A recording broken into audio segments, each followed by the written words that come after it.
Hi everyone, welcome back to the channel. So this video is a part of the monthly portfolio update series that is made for the benefit of the individuals invested with me on eToro about the portfolio performance of the past month, the current holdings in the portfolio, and also my expectation about how the portfolio will fare moving forward. So as of this recording, I've got 517 copiers on eToro. If you are someone who's not invested with me on eToro and you're interested to know more about the platform and how you could be invested with me, there will be a link to another video in the description below that goes over all that. So getting into the performance of the portfolio, last month in September, the portfolio was down 3.5%. Overall for the year, so far, the portfolio is up 83%. So with that, let's get to the portfolio holdings.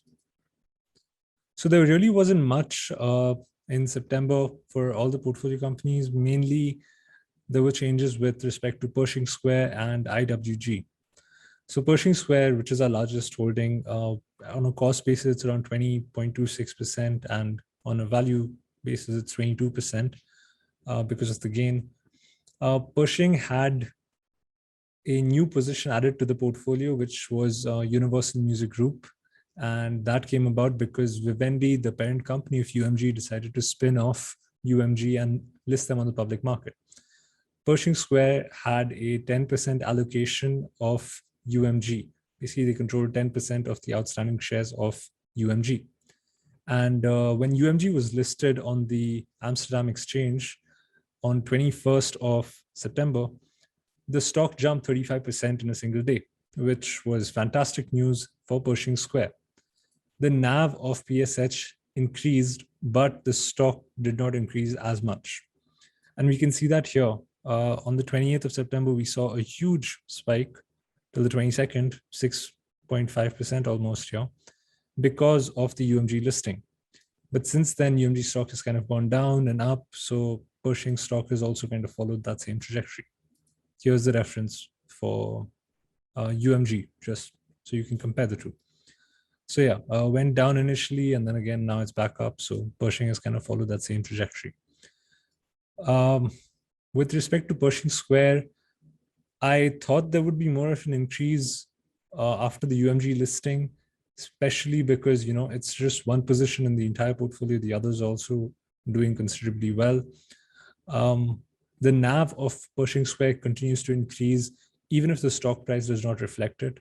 And I think that's perfectly fine.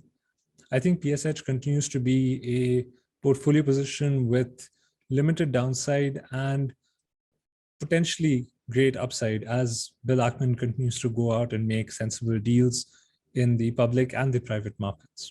The next portfolio position that had something interesting happen was IWG. And with IWG, we saw this news that caused the stock to kind of really increase, I think 5 or 6% in a single day.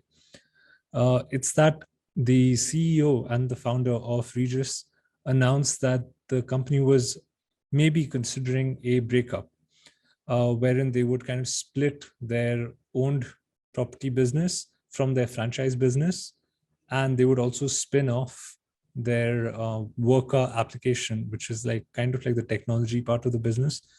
And they were considering spinning that off and having a SPAC merger to list that portion in the public markets. I think they've got this idea based on WeWork listing, and they're probably going to hold off and see how the public markets are valuing WeWork. And based on that, they might actually go ahead with this or not. Because Mark Dixon has shared that from his perspective, he sees the value of the company being double what the current market cap is. So if breaking up the entire company to unlock value does make sense, clearly it seems like he's open to that idea. So initially, I'd gotten into IWG because of their shift from the owned model to more of a franchise model. And that has been tremendously beneficial because all the new master franchise agreements serve as cash infusions that the company could use to kind of maybe engage in share buybacks or return money to shareholders through dividends. And I think it's all about unlocking value here. And I think the CEO realizes that, and he's taking steps to unlock that value. So apart from that, there isn't really much in the month of September that had happened with regards to all the portfolio positions. We can go through them. So Discovery was a new addition to the portfolio. I'm not going to be talking about Discovery much today because I just started buying into it, and I'll probably make a separate video maybe later or cover it in a lot more detail in future updates. What else with regards to Alibaba? Again, so the backlash that's coming up with the news, it's like down huge one day, up huge the other. So it's all just kind of noise in the short term. But in the long term, I mean, still like we're able to get into one of the best companies in the world at a valuation that seems frankly ridiculous. Like I think it's around $150 or so currently. We can check that. Yeah. So $155 was up 8% yesterday, based on, again, news. So with regards to the underlying business, if we actually break things down, try to figure out what would be the potential range of values that we can get for Alibaba, it could easily be maybe say 2.5 times higher than what the current price indicates. So yeah. With regards to the other portfolio positions, Equity Commonwealth, there hasn't been any news so far. Seritage also, there wasn't much news. Recently, they announced that they sold 2 properties at rates that were much higher than what was initially expected. So that's good, but no major news apart from that.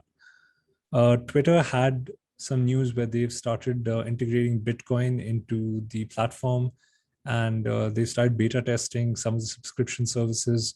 So yeah, Twitter, I'm very optimistic on the company because I actually think the stock might be our best performing stock for next year.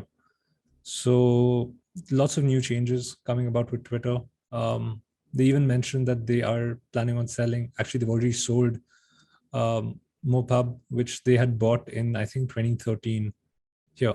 So Twitter paid around 350 million in 2013 for it, and now they're selling it for 1.5 billion to AppLovin. And yeah, I think the company is looking to just refocus back into what their core competency is and really focusing on monetizing the user base. And that's a great place for the company's management to have their focus on. What else? Apart from that, the last portfolio position is Prosus. So Prosus is just continuing its share buyback program. You can go and take a look at how actively, like, they keep updating people about what they're doing with the share buyback program. So here, if you just click here, you get the Excel spreadsheet. I have it open here. So we can see that they've got a total size of $5 billion that they've kept aside for buybacks. And so far, they've used 1.47 billion out of that total amount. So roughly 30%. Yeah, it's just good capital allocation. They're returning money to shareholders, which is a great thing.